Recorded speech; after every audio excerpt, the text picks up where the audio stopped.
Hello guys, welcome back to Adobe Traveler. ඉතින් අද අපි ඇවිල්ලා ඉන්නේ ඔයාලට අලුත් ටියුටෝරියල් සීරීස් එකක් අරගෙන. ටියුටෝරියල් සීරීස් එකක් කියවම ඔයාලා බලන්න දෙන්නේ මොකක්ද මේ කියන්නේ කියලා.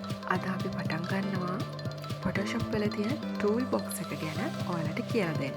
ඉතින් මේ tool box එකේ ගොඩක් tools තියෙන නිසා මම හිතුවා පොඩි වීඩියෝ clips වලින් ඔයාලට tool එකෙන් tool එක කියලා දෙනවා කියලා.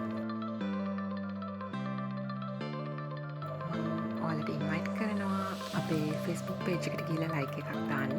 ඒ වගේම අපේ Instagram page එක follow කරන්න. මොකද අපි මේ series එක ඔයාලට අරන් ඉන්නේ අපේ pages දෙකෙන්. ඉතින් එහෙනම් අපි යන් අපේ අද පළවෙනි tool එකට. අද අපේ පළවෙනි tool එක තමයි move tool. මේ move tool එක ළඟට ගිහිල්ලා අපි right click කරාම ඔයාලට පෙන්නනවා move tool එකත් එක්කම තියෙනවා තව artboard tool කියලා එකකුත්.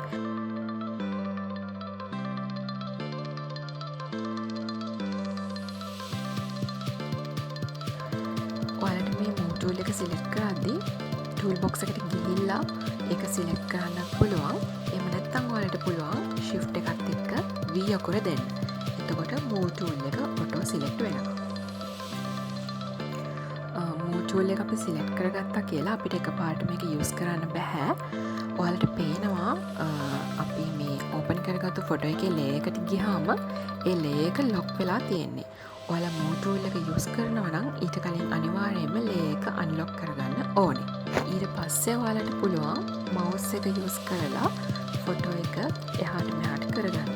එහෙම නැත්නම් ඔයාලට පුළුවන් keyboard එකේ තියෙන arrow keys මේකට use කරන්න. arrow key වලින් ඔයාලට කැමති විදිහට photo එක එහා මෙහා කරගන්න පුළුවන්කම තියෙනවා.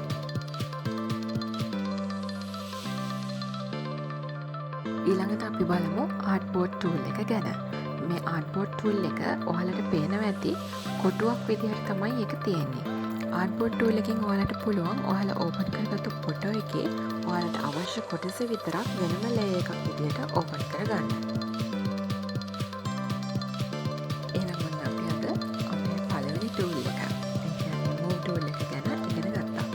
මේකේ ඔයාලට මොනවා හරි ප්‍රශ්නයක් තියෙනවා නම් එහෙම නැත්නම් කියපු දේවල් වල මොනවා හරි අඩුපාඩුවක් තියෙනවා නම් ඔයාලට පුළුවන් අපිට message එකක් දාන්න.